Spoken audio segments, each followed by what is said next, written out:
सर्वप्रथम मी आपल्या सर्वांनाच दिवाळीच्या शुभेच्छा देत आहे. आज धनत्रयोदशी आहे आणि एक महत्त्वाचं आहे, आपण पाहत असाल की साधारणपणे काही दिवसानंतर लक्ष्मीपूजन येणार. पण हे सगळं होत असताना जे आपलं धन आहे, की जी आपली लक्ष्मी आहे, ही भाजप महाराष्ट्रातून खेचून नेत आहे हे आपल्या सर्वांना दिसत आहे. कालच जो वडोदऱ्यामध्ये एक रोड शो झाला, मोदी साहेब होते त्याच्यात आणि स्पेनचे राष्ट्राध्यक्ष होते. अर्थात कुठच्याही देशाबरोबर संबंध असणं चांगलंच आहे आणि त्याच्यावर आम्ही काही बोलत नाही, पण ज्या कारणामुळे तिथे होते हे सगळे, ते कारण अर्थातच आमच्या जखमेवर मीठ चोळण्यासारखं आहे. एक नक्की आहे की महाराष्ट्रातून एअरबस टाटा म्हणजे मागच्या वर्षी, त्याच्या आधीच्या वर्षी 2022च्या जुलैपासून जेव्हा हे घटनाबाह्य सरकार आमच्या डोक्यावर बसवलं आहे, त्याच्यापासून आम्ही प्रत्येक मोठ्या प्रकल्पाला फक्त टाटा बोलतोय. बाकी आमच्या वाटेला म्हणजे महाराष्ट्राच्या वाटेला काही येत नाही. मग जसं आठवण करूनच द्यायची असेल तर वेदांता फॉक्सकॉन 2.25 लाख कोटीची गुंतवणूक असलेला प्रोजेक्ट हा निघून गेला. त्याच्यात साधारणपणे 1 ते 1.5 लाख तरुणींना महाराष्ट्रात रोजगार मिळाले असते. मेडिकल डिव्हाइस पार्क असेल जो ऑरिक सिटीमध्ये आम्ही आणत होतो, बल्क ड्रग पार्क असेल जो आम्ही रोह्यामध्ये आणत होतो, असेच अनेक प्रकल्प हे गुजरातला त्यांनी ढकलून दिलेले आहेत भाजपने आणि एकनाथ शिंदेने. तसंच हा प्रकल्प, ह्याचा फोटो देखील आज आलेला आहे, हा म्हणजे एअरबस टाटा. आता आपल्याला आठवत असेल जेव्हा ते नवी मुंबईच्या विमानतळावर, जिथे अजून श्री दिबा पाटलांचं नाव भाजपने देण्यास अजून होकार दिलेला नाहीये, तिथे देखील असंच एक विमान हे उतरवलं गेलं होतं आणि तीच विमानं आता इथे असेंबल होणार आहे. एक तर मॅन्युफॅक्चरिंग नाही, असेंबल आहे. म्हणजे मेक इन इंडिया नाही आहे, असेंबल इन इंडिया. पण हे आपण महाराष्ट्र म्हणून विचार करणं गरजेचं आहे. महाराष्ट्राच्या तरुणींनी विचार करणं गरजेचं आहे की आज महाराष्ट्रात आपण पाहतोय बेरोजगारी ही एका वेगळ्या उंचीला गाठलेली आहे. साध्या एअर इंडियाच्या 600 पदांच्या भरतीसाठी 25,000 तरुणी मुंबईत आले होते. तसंच आपण आठवत असेल आपल्याला पोलीस कॉन्स्टेबलची भरती होती, 17,500 पदं होती. साधारणपणे 17.5 लाख तरुणी आपल्या मुंबईत येऊन गेले.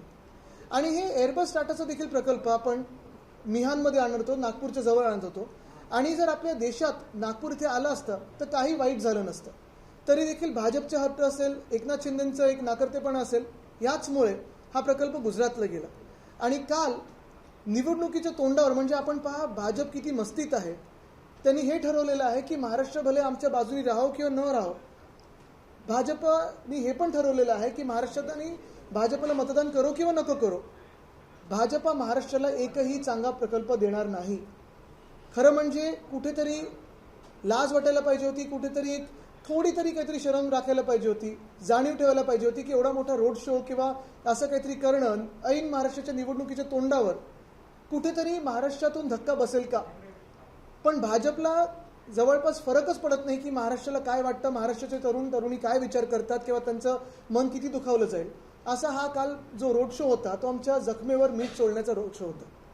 तसंच जर आपण पाहायला गेलं तर ही एक मोठी बाब जशी आहे जी आपल्या अर्थचक्राला पूर्णपणे नुकसान करणारी आहे, तसंच दुसरी मोठी बाब म्हणजे मुंबईचे जे पब्लिक ट्रान्सपोर्ट आहे, BST, ही देखील फार महत्त्वाची आहे. अनेकदा BSTच्या कार्यक्रमांमध्ये मी हे बोलत आलेलं आहे, कारण BSTची माझी एक वेगळी जवळीक होती, एक वेगळं नातं आहे. तिकडचे सगळे कर्मचारी असतील, ती जी एक पूर्ण सेवा आहे BSTची, ह्यांच्यासाठी आम्ही अनेकदा बैठका घेतलेल्या आहेत, त्यांच्यासाठी कामं केलेली आहेत. आणि BST देखील अशी एक सेवा आहे आणि तिकडचे BSTचे सगळे कर्मचारी देखील जे दिवस रात्र मेहनत करतात. मुंबईत कधी आपत्ती येऊ नये पण आली, पूर असेल, कधी काही घटना घडली, कदाचित अनेकदा रेल्वे थांबते पण BST थांबत नाही. ही अशी सेवा आहे. जगातली सर्वात परवडणारी उत्तम सेवा म्हणजे BST आहे. 5 किलोमीटरमध्ये 5 रुपयामध्ये 5 किलोमीटर जाऊ शकतो, 10 रुपयामध्ये 10 किलोमीटर, 15 रुपयामध्ये 15 किलोमीटर आणि 20 रुपयात तुम्ही कुठूनही कुठे जाऊ शकता. अशी बस सेवा ही उद्धव साहेबांनी मुंबईत उपलब्ध करून दिली होती. आपल्याला आठवत असेल आमचं जे युनियन बरोबर, सगळ्या युनियन बरोबर, मग त्याच्यात अनेक वेगळ्या युनियन, त्यांच्याबरोबर अग्रीमेंट झालं होतं BSTचं आणि आमचं म्हणजे मुंबई महानगरपालिकेचं. त्यावेळी त्याच्यात 3,337 बसेस कमीत कमी चालवणं हे गरजेचं होतं. अर्थात सर्वात जास्ती पोचणारी, वेळेवर असणारी, सर्वात परवडणारी ही BST बस एकनाथ शिंदेंनी ठरवून मुंबईचं अर्थचक्र मारण्यासाठी, मुंबईची आर्थिक शक्ती मारण्यासाठी आता कमी करत केलेले आहेत. आज जर आपण पाहिलं तर साधारणपणे अजूनही मुंबईत 33 ते 35 लाखची रायडरशिप आपल्या BSTला आहे. 33 ते 35 लाख पर डे. आणि हे होत असताना मुंबईच्या बसेस 3,500 वरनं जवळपास त्यांनी आता आणल्या आहेत 2,500 वर.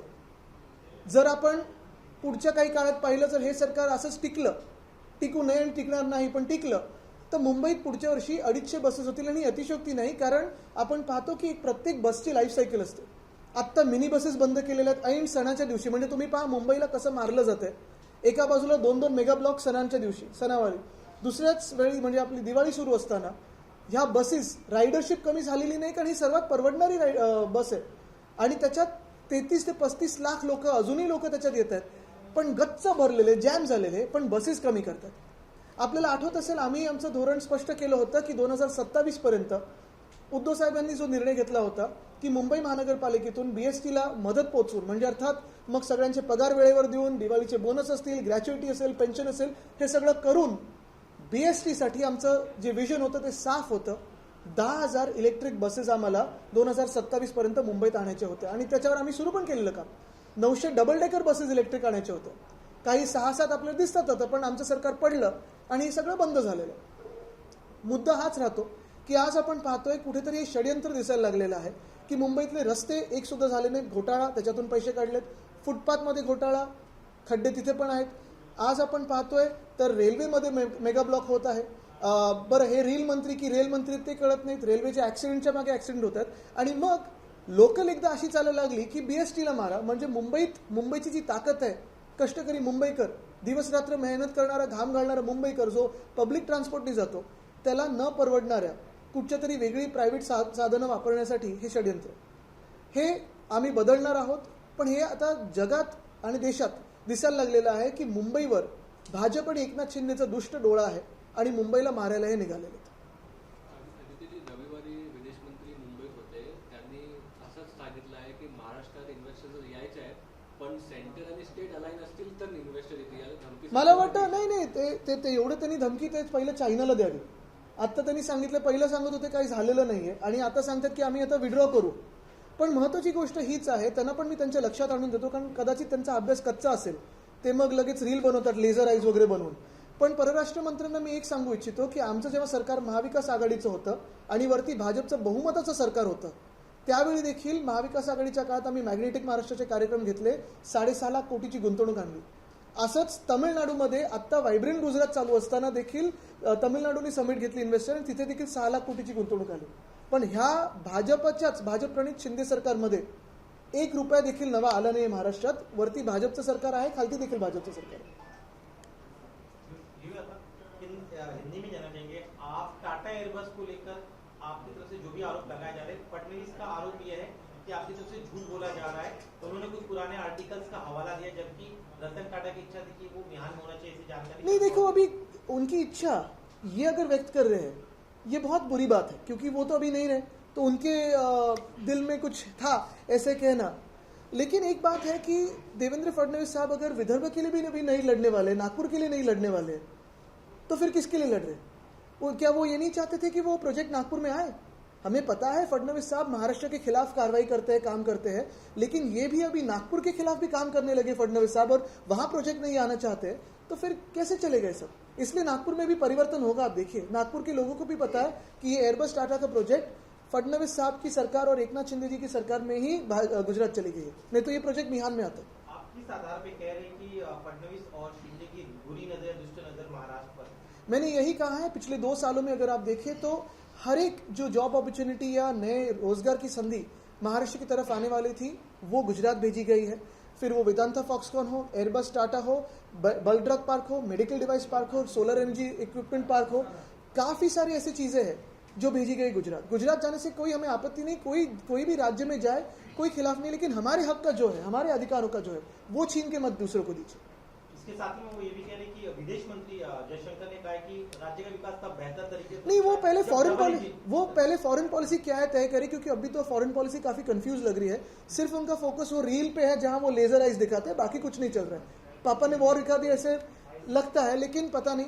मैंने तो उनसे पूछा था क्या बांग्लादेश में हिंदुओं पे अत्याचार हो, उसका कोई जवाब नहीं. लेकिन ये बात भी स्पष्ट करना चाहता हूं कि जब केंद्र में मोदी साहब की बहुमत की सरकार थी, तभी हमारे यहाँ उद्धव बाला साहब ठाकरे चीफ मिनिस्टर थे, और उन 2.5 सालों में हमने 6.5 लाख करोड़ की इन्वेस्टमेंट महाराष्ट्र में लाए. अभी अगर आप देखिए तो ऊपर भी भाजपा है, नीचे भी भाजपा है और एकनाथ शिंदे है, लेकिन ना 1 रुपया आया कोई. तो ये डबल इंजिन में उनका दोनों इंजिन फेल हो गए. उमेदवारी आज शेवटचा दिवस होता मतदारसंघातून ठीक आहे, बघा हे सगळे उमेदवार आता आम्ही निवडणुकीला सामोरे जाऊ, हे प्रश्न आम्ही आता निवडणुकीत बोलू, पण हे जे आहे ना, हे ह्यांना जे पाठिंबा देत आहेत हे महाराष्ट्र द्रोही आहेत.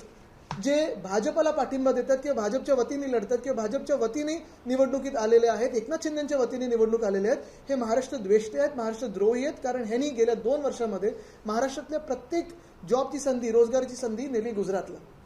बाकी उमेदवार आम्ही लढत राहू, पण ह्या भूमिका काही स्पष्ट झाल्या पाहिजेत का हे लोक जे मुंबई फुकटात अदानीला देतात त्याच्या सोबत राहणार की विरोधात राहणार.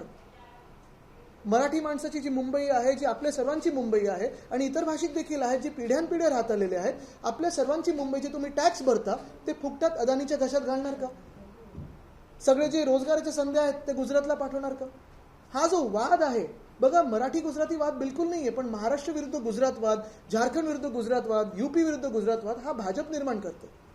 आणि हे जे आहे ना, हे मी जेव्हा बोलतो माझ्या जखमेवर मीठ चोळलेलं आहे, ते म्हणजेच सगळ्या युवांच्या जखमेवर मीठ चोळलेलं आहे.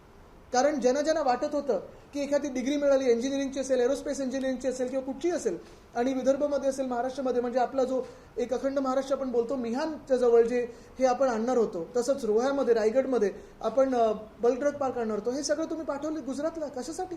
आणि मग ह्या उमेदवारांनी उत्तर द्यावं जनतेला की पुढे मग मंत्रालय पण हलवणार का तुम्ही?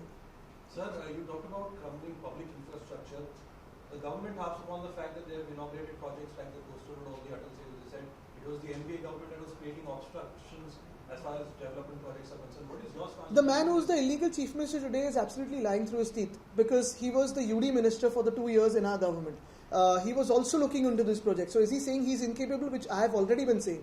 If you look at the projects he has handled, be it the northbound coastal road, it has been with him since 2014. Not a single pure cap has been put onto that northbound coastal road. Twice the contractors have changed, escalation has happened. He's as incapable as anyone can possibly be in the world. The coastal road southbound was our dream project initiated by us in the BMC. The minute our government was toppled, it has been delayed and the cost has been escalated. We would have finished the entire project by December 2023. The Worli-Shivdi connector was 48% complete by the time our government was toppled. After 2 years of our government being toppled, it is now only 57% complete. The MTHL should have been completed by October 2023. It was only inaugurated in Jan end of 2024 because I tweeted 6 times to the Prime Minister to request him to give time for the VVIP inauguration. Yet you see cracks on the ramps of the MTHL, you see cracks on the ramps of the new coastal road because there has been a fraud in that. You see patchwork on that.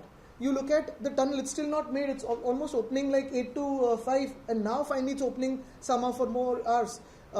You see so many projects. The Metro 3 project, only the car shed was stopped during our time. As soon as the government was changed, 6 months later the car shed was ready. So car shed isn't a problem. The line was never stopped in our time. In fact, the Metro Line 3, the work went on during COVID also. These guys have delayed it. The BJP and Eknath Shinde government has delayed it and has escalated the cost by 10,000 crores before our government was set in and later much more. We will be investigating all of these freely and fairly. अडानी को लेकर राहुल गांधी ने आज एक video जारी KIA जिसमें वो कह रहे हैं कि अडानी जिस सेक्टर में चाहे उसमें मोनोपोली क्रिएट करने के लिए पूरा एक सिंडिकेट लग जाता है. कहां पर उन्होंने उदाहरण दिए, डिफेंस हो, पावर हो, सीमेंट हो, उस पर आप क्या कहते हैं? बिल्कुल, मैंने तो ये पहले बात से ही कहा है. और मुंबई की जो अगर आप हाल देखें आज, तो यही सरकार, एकनाथ शिंदे और भाजपा की जो सरकार है, वही तो हाल कर रहे. मुंबई लूटने का काम एकनाथ शिंदे और भाजपा करे. और यही मैं कहना चाहता हूं कि मुंबई की जो आर्थिक ताकत है, वो आर्थिक ताकत हम और आप जो मुंबई कर है, आम मुंबई कर है, साधारण नागरिक है, वो है. मुंबई में लगभग 33 लाख से 35 लाख लोग हर दिन BST का इस्तेमाल करते हैं और यही BST आज 2000 या 2500 बसेस पे है. हम चाहते थे और हमने काम भी शुरू किया था कि 2027 तक 10,000 इलेक्ट्रिक बसेस मुंबई में आए, BST के आए, क्योंकि BST 5 किलोमीटर 5 रुपए में जा सकते हैं, 10 रुपए में 10 किलोमीटर की जर्नी कर सकते हैं, 15 रुपए में 15 किलोमीटर, 20 रुपए में आप कहीं भी जा सकते हैं इलेक्ट्रिक AC बसेस में. 900 double decker electric buses Lana चाहते थे. ये मुंबई की ताकत है, ये साधारण नागरिक की ताकत है और यही ताकत वो तोड़ना चाहते हैं, छीनना चाहते हैं. Sir, I have one question. You already publicly announced at the Shivaji Park meeting that unemployment is going to be a biggest issue. Absolutely. How do you propose to tackle this if your government comes to? I think what is very important today is when I speak of jobs and unemployment today, the way to tackle it is simple. Create political stability, bring a person in the seat of the chief minister who has the trust and faith of the common man of Maharashtra, common woman of Maharashtra and the industrialists both, the workers too. We had brought that in. Uddhav Banasaheb Thackeray was one person who was trusted by farmers, by women, by youth, by students, by workers, by laborers, and by industrialists. That is why you saw a growth in the industrial prowess of Maharashtra during our time. Sir, Milind Deora, who already filed a nomination today from your constituency, in the entire rally, they were clearly talking about that the Worli, MLA from the Worli was missing from last 5 years, and we will definitely bring the change there. I think इन पे ज़्यादा ध्यान नहीं देता हूँ मैं जनता को जवाब देता हूँ, इनको जवाब नहीं देता. श्रीनिवास वनगा यांनी तिकीट कापल्यानंतर आता म्हणतात की उद्धव ठाकरे माझ्यासाठी देव आहेत आणि परंतु एकनाथ शिंदे यांनी माझा कापला. आता 2 वर्षांतर मला वाटतं अनेकांना कळेल हे. कारण उद्धवजींनी जसं आपण पाहिलं असेल, ज्या कुटुंब प्रमुख ह्या नात्याने सगळ्यांना जपलं आणि पक्षाच्या पलीकडे जाऊन जपलं, हे त्यावेळी त्यांच्यावर काय परिस्थिती होती आणि त्यांना पक्ष घेऊन शब्द देऊन जो पाळला शब्द, हे उद्धव साहेब शब्द पाळणारी व्यक्ती आहे. म्हणूनच तर गद्दार विरुद्ध निष्ठावंत ही लढाई आहे ना. सर, आपके सरकार ने नवाब मलिक पर बहुत ही गंभीर आरोप लगाए थे. उनका नाता जो है दाऊद से जोड़ा गया था. आज नवाब मलिक महायुति का जो हिस्सा है उनके एबी फॉर्म से अपना नहीं, इस पे एकनाथ शिंदे जी जवाब दे, क्योंकि वो दाऊद के पार्टनर को गले नहीं मिल सकते थे, किसी जो दाऊद से संबंध है उसके बाजू में नहीं बैठ सकते थे.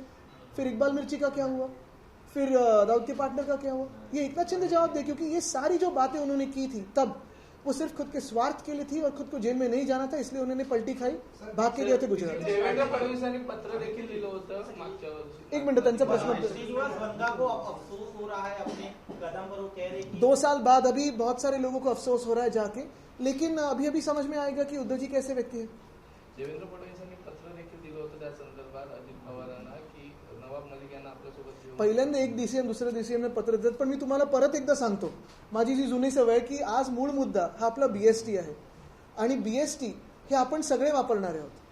कितीही राजकारण झालं, कितीही कोणी उमेदवारीचा फॉर्म भरला, कोणी किती मोठ्या छोट्या ह्याच्यात कोणी नसतं, आम्ही सगळे उमेदवार आहोत, निवडणुका लढू. पण येणारं सरकार हे मुंबईला मारणारं नसावं. मुंबईचं हित असेल, महाराष्ट्राचं हित असेल, मग पुणे असेल, ठाणे असेल, नाशिक असेल, ग्रामीण पट्टा देखील असेल. कारण हे आपण पाहतोय एअरबस टाटाचं जे काल मीठ चोळण्याचा प्रयत्न झालेला आहे जखमेवर, ते भयानक आहे. धन्यवाद. ABP माझा, उघडा डोळे बघा नीट.